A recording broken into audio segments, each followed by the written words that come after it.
Hello, my name is Darrell Pruitt. I'm with the Sugar Hill Historic Preservation Society, and I'm honored today to have the chance to sit down with Wayne Hill. Wayne Hill grew up in Sugar Hill.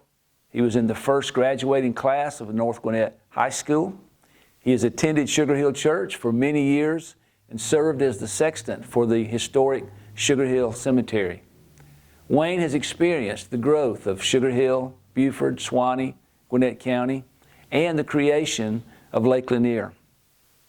Before he served as chairman of the Gwinnett County Commission, Wayne owned and operated a cabinet company here in Sugar Hill. His father started it in 1953, and Wayne ran the company from 1972 till 1992. And then his son ran the company until the building was consumed by fire in the late 1990s. Wayne served as chairman of the Gwinnett County Commission from 1992 until 2004. And his last official act was to approve the F. Wayne Hill Water Resources Center.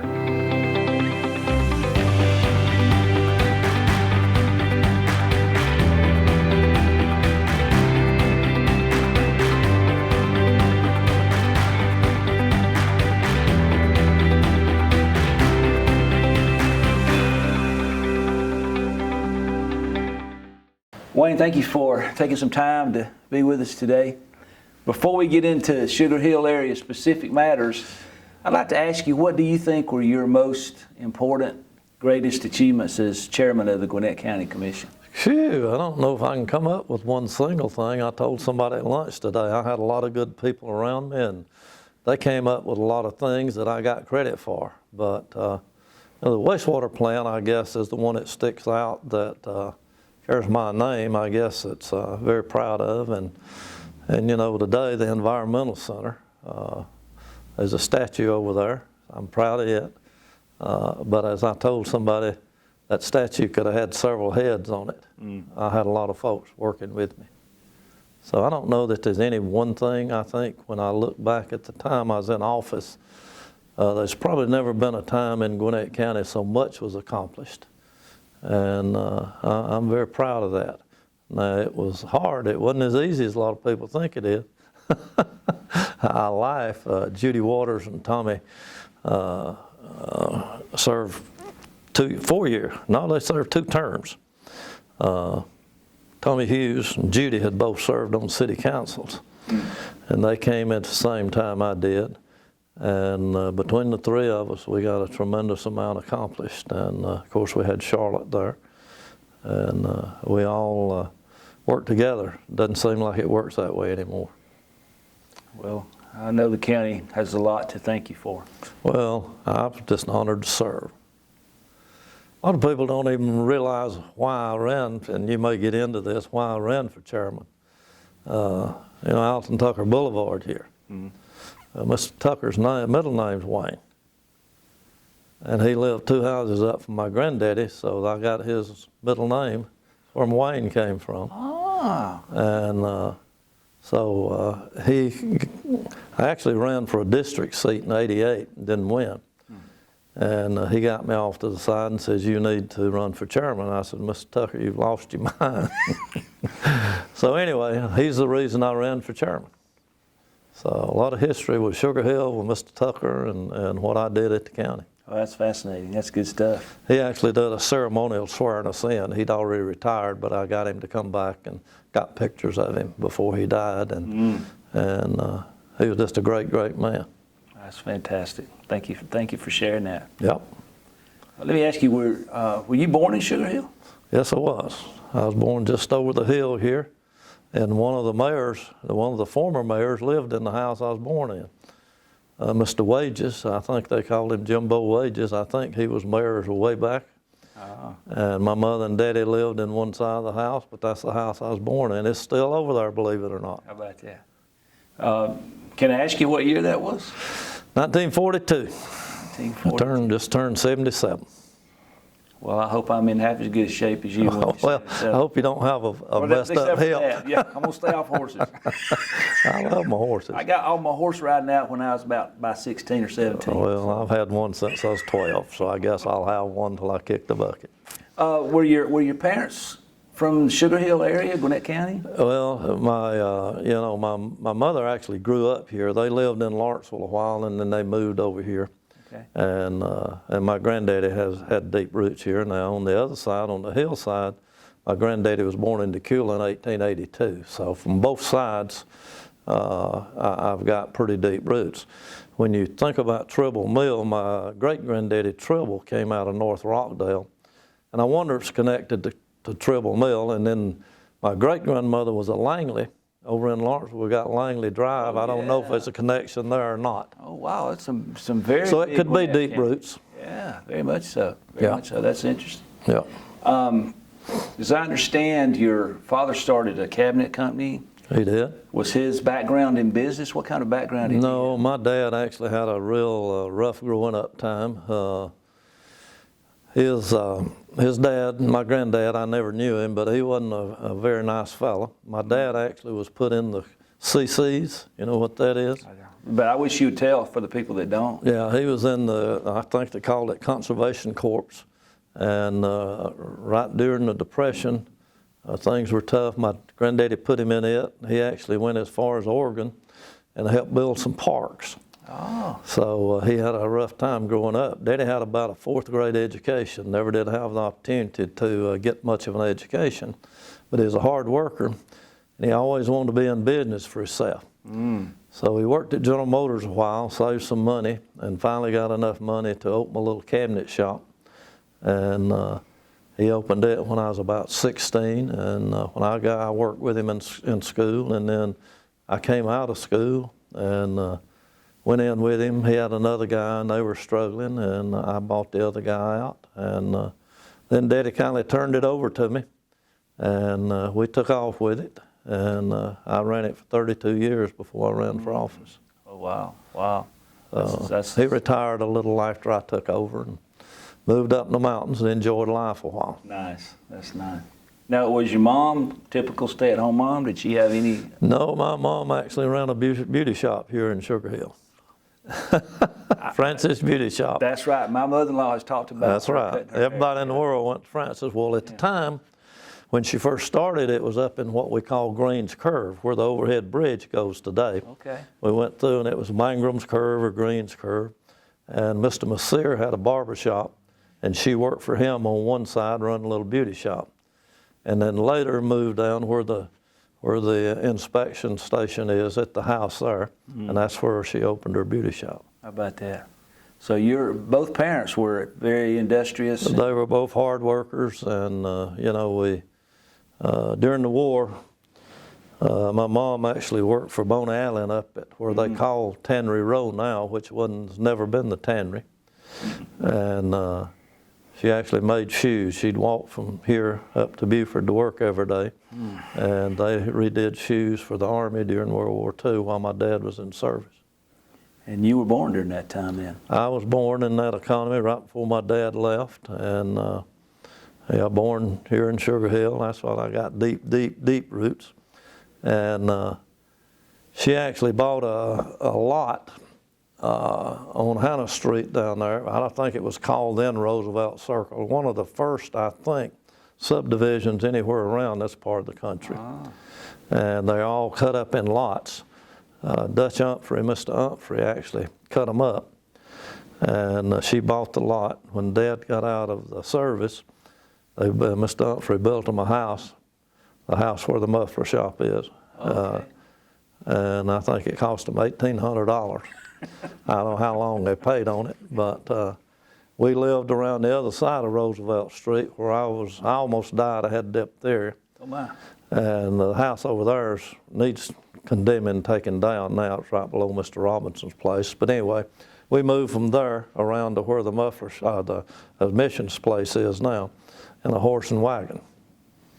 I remember moving, I was about 6 years old, but I remember going down the hill there, and they let me hold the brake like I was keeping the brakes on for it. How about that? Now, for the younger people, when you say horse and wagon, I'm not even sure they understand what that means, but that was the cars of the day, wasn't it? It was the cars of the day, and Mr. Joe Coughlin, who was a long-term resident here, he's the one that moved us. I remember, I don't know how many trips we made, but we didn't have a lot to go in it.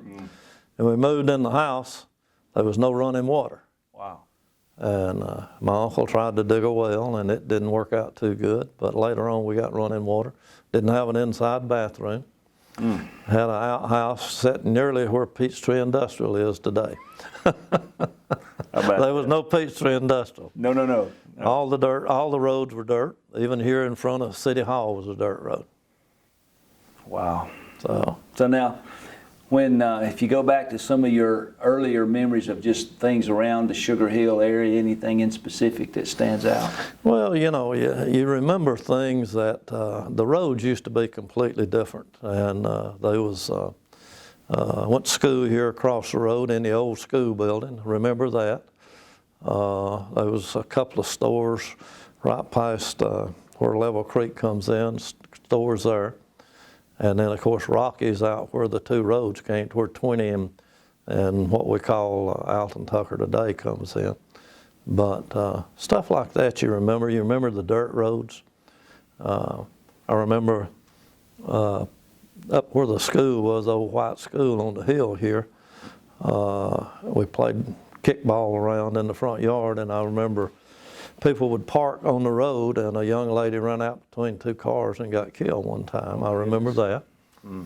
I remember a young lady falling in a well up right close to where I guess the red light is now on 20 and PIB. There was a well there.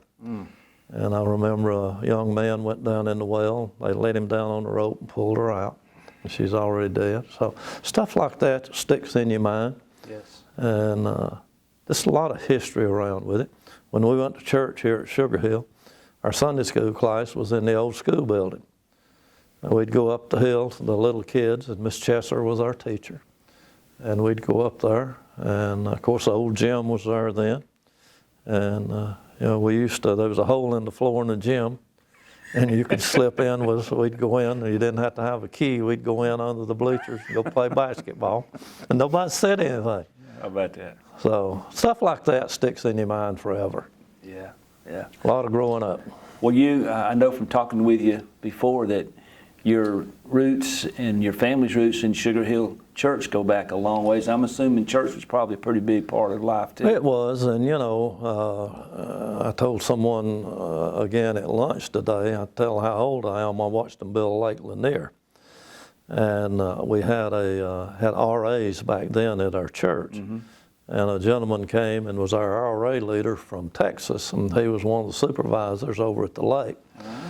So it was a big deal for the RA kids to get to go over to the lake. You'd look down and see the little cars running around, or trucks at the bottom of the bottom where they were working, and it was a big deal to get to do things like that. So church, it was just a part of the community. You know, where this building sits today was a shoe shop, and we'd have August Revival, and they would let the employees come over for lunch they'd take their lunch and come to Revival across the street. How about that? So it was just a different world. Just different, and you knew everybody. You mentioned my mom in the beauty shop. I used to tell people I could get in trouble, and my mother would know it before I got home because everybody knew me. All the women knew me. So it wasn't always fun. Couldn't get away with anything. Couldn't get away with anything. Oh, Lordy. But it was a great life. Yeah, I have good, fond memories of Sugar Hill. I understand you, one of your accomplishments in life, you became a pilot. I did. And so if you could hop in your old plane and fly around Sugar Hill, Suwannee, Beaufort today, what things would stand out to you that you would see doing that were not here back in your earlier years? Well, you know, let me back up a little and talk about flying. I'd never been on an airplane. And my uncle and them went down to Daytona, and right after Carolyn and I married, we flew down and joined them. And so when I came back, I told her, I said, I'm going to learn to fly an airplane. Wow. So very early on after we married, I bought part of an airplane and began to fly. And, you know, they probably were more open fields than they are today. It seems like we have a lot more trees than maybe we did back then. But over around, I mean, we didn't have Mall of Georgia, and I flew out of Mathis, which is a little airport over in Forsyth County. It was 1,400 feet. And I'd put my 3 little kids in there and my wife and take off to Florida, and I know my mother and mother-in-law could have killed me. And then later, I was asked to serve on the airport authority in Lawrenceville. Okay. And that's when I moved to Lawrenceville and flew probably a lot more then. I owned about 4 different airplanes in my life. Furthest I ever flew, I went up to South Dakota a couple of times hunting. Wow. So it was kind of fun to fly. I bet so. A lot of challenge. When I was in office, I used it a lot just to clear my head. Huh. You know, when you fly, you have to basically keep your mind on what you're doing. And a lot of times your mind to get so thick with everything going on at the county that I'd just go get in my plane and take off and not even know where I was going. And matter of fact, that's how I found a piece of land for the wastewater plant. Really? Yeah, I was, and this was before the Mall of Georgia. We had been turned down, and my engineers were telling me that we had to do something. We were going to have waste running out on the ground. And I was flying around, and I noticed a piece between I-85 and 985, and there was one house in there. And we wound up and bought 740 acres in there. How about that? So that's how sparse, I guess, we were back then. Well, your impulse to fly and love of flying led to the water facility. Well, it probably did a certain amount, but yeah, how about that? Yeah, a lot of history with some of that kind of stuff. A lot of stuff that I get credit for just happened. I guess the good Lord looked after me. Amen. So I would think too, when you with all the pressure that you had and the responsibility that you had, and like you say, flying that plane, you had to concentrate on what you was doing. But there wasn't no telephone in there ringing either. no, there was not. As a matter of fact, we had a phone back then, but you'd turn that thing off and go fly. And but it was back then we had more beepers than anything. Oh, that's right. Yeah. And but yeah, it was a good clear in the head. But there was a lot of pressure. Tommy Hughes and Judy and I all life. Tommy had colon cancer after he came out of office. Judy had open heart surgery, and I did too. So people don't understand the pressure that goes into being an elected official. And you know, the population went from about 400,000 to 700,000 while I was in office. And when you run, it's almost like running in about 6 or 7 different states. I bet it is. Yeah, we got a bigger population in several states. How about that? That's incredible. Yeah, people don't realize how big Gwinnett County is. Well, like I said it earlier, I'm going to say it again. We appreciate it. Well, I had a good time. I have no regrets. That's good. That's good. I had a lot of fun. You, back to your cabinet business, there was more industry. There was a cabinet place, leather goods place. There was more places of business. What changed to cause Sugar Hill to become more of a bedroom community like it is now? Well, I don't know that they were more business. They were probably more cabinet shops. Okay. There were a few stores, but all of them were very small. And, it was just, I don't remember a lot of business. The only restaurant we had was, that I remember right in the city of Sugar Hill, was the Sugar Hill Drive-In. Miss Burrell ran it.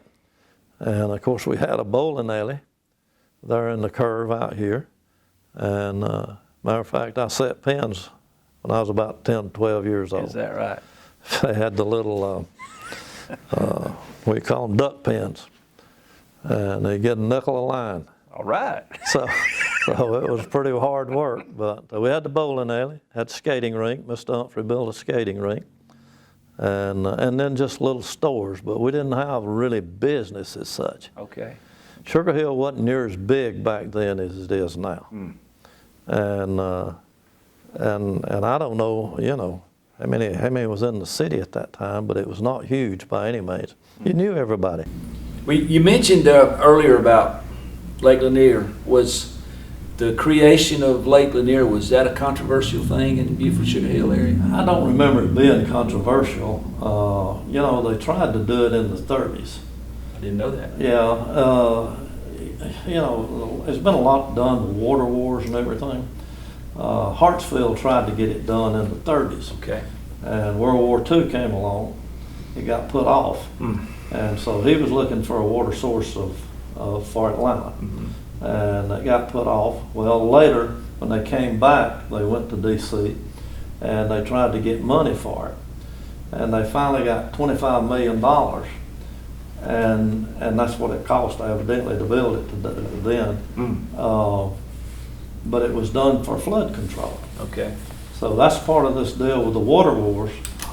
A lot of the people want to make it flood control and not a water source. Interesting.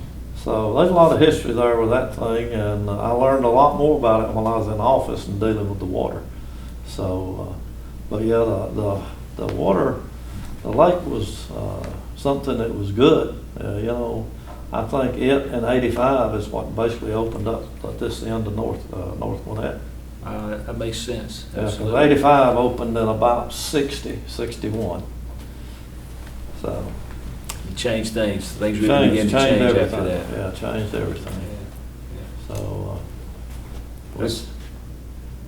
That's interesting. You know, you would think as such a huge change in people's lives, but I think, or I would assume that most people saw that it was a very beneficial, needed thing. Well, they did. Not everybody was happy.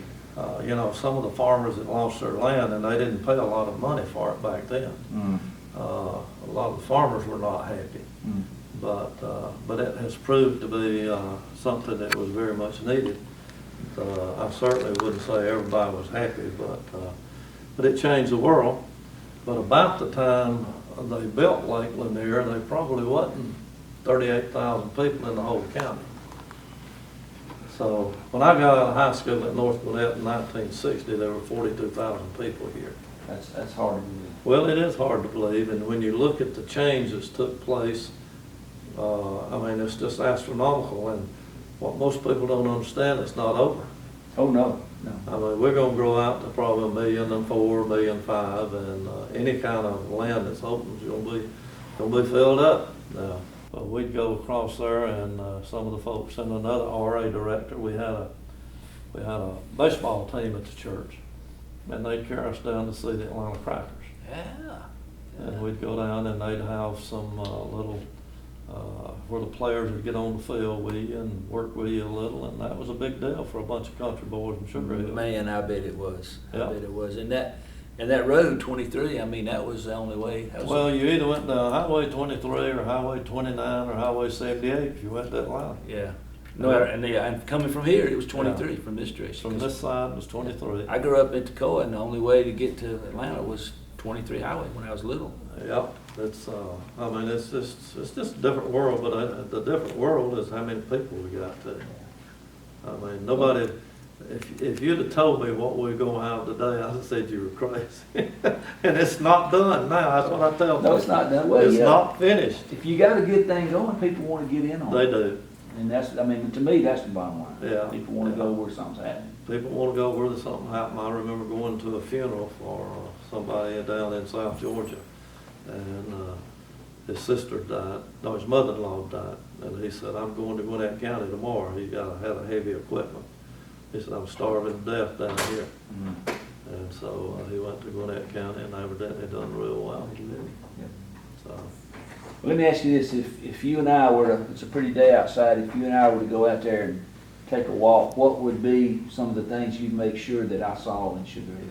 well, I don't know. There's been so many changes. Probably the cemetery is the longest lasting thing we've got. So I don't know. You don't see many. There's a little building out there on the corner right by the old city hall. It was Donald Robinson's service station. And, you know, when I was in high school, Lamar Grizzle ran that. And so probably that is an old building. It's been there forever. Then across the road, where the little eating joint is now, used to be Sarah Pooh's grocery store. Oh, really? And so that was an old thing. I don't know. Other than that, you know, it's just there's not much people would recognize if you hadn't have been here. And well, correct me if I'm wrong, my grasp of Sugar Hill way back in the day is that there really, I mean, as far as structures, and there wasn't a lot here. No, there wasn't many buildings here. There's a good many houses, but I remember my granddaddy and them moved several times, but I remember them talking just out the street here.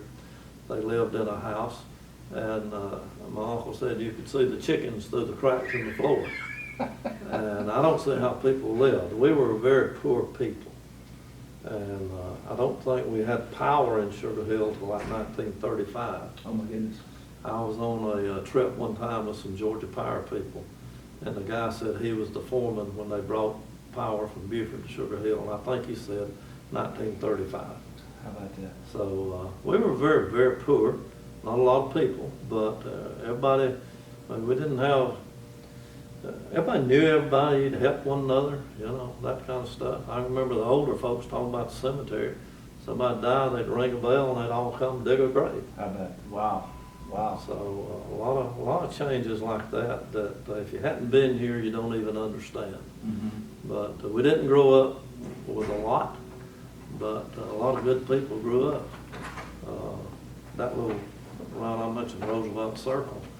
When I look back at that, there was a lot of people that grew up around that circle. It was very successful. And I know one of them, he traveled the world and worked with a big company. And of course, the Breloves, they grew up there and been very successful. And so it's just a different world. But you know, if you don't mind me stealing that quote, that was good. Let me ask you. Let me see.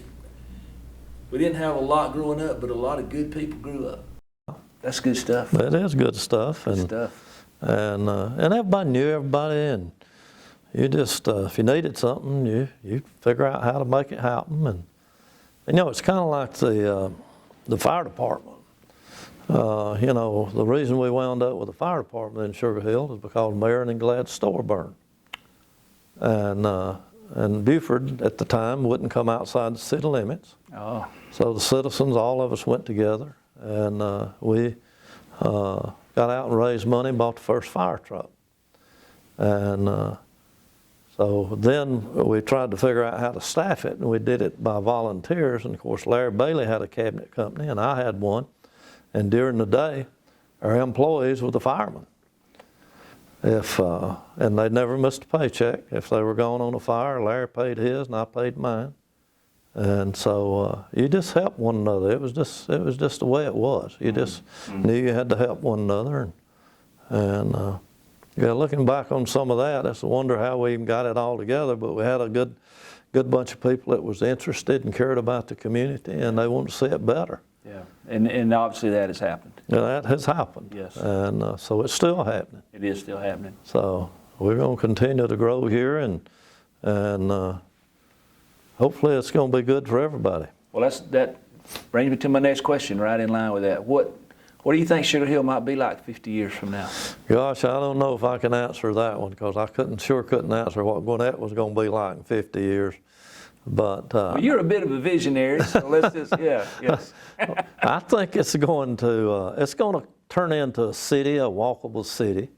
How big it will be, I don't know the answer to that. It's going to have to spread beyond what we see today.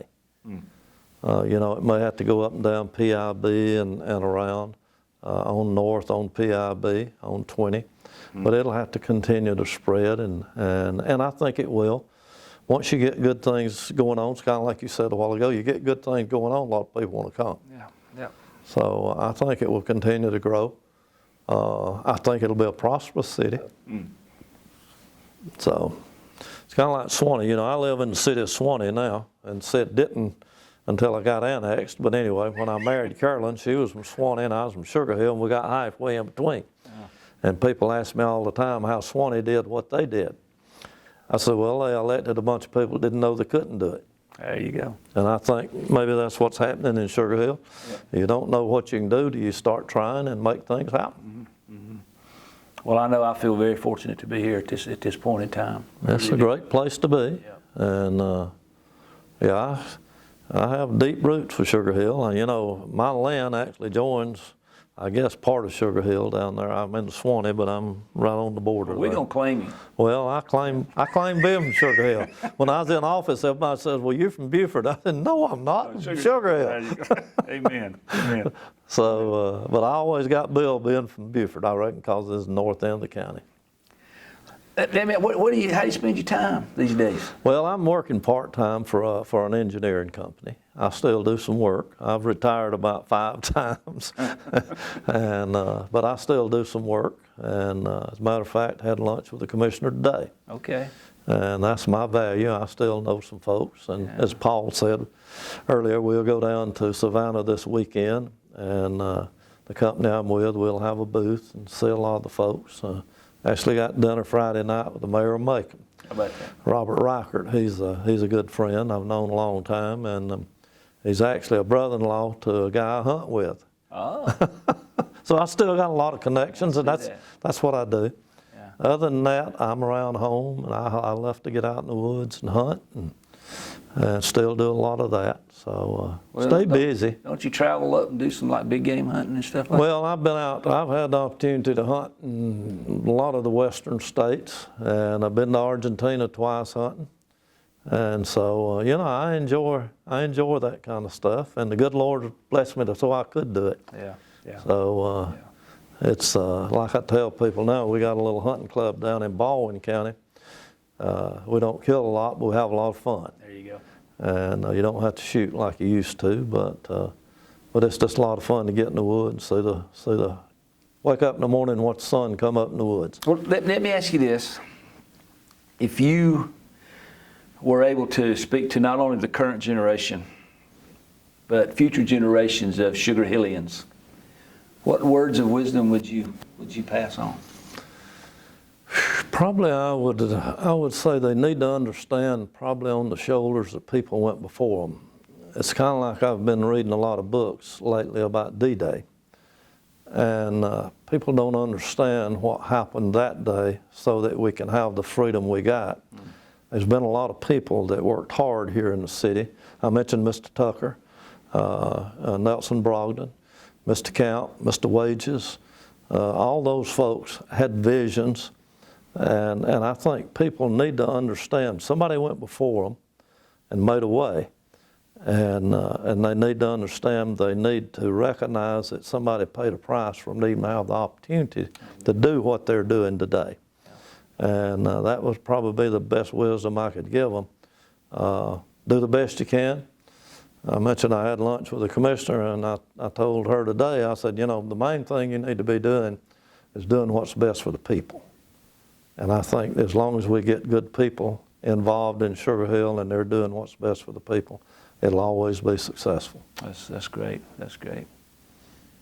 Is there anything that you wanted to share that I haven't asked you? Anything that you want to touch on? Nah, I guess, you know, you talk about hunting. I have got some fond memories of my granddaddy on Whitehead Road, and Mr. Worley Shelley Joanne Burrell's daddy. Mm-hmm. I used to go down possum hunt with him, and he actually grew up in the house on Level Creek Road there. Yeah, okay. And so he had a lot of history there. I remember when there were gold mines across from that house. And you can remember that? Oh yeah, I can remember when a guy lived in a little building out there right across from where the park is now.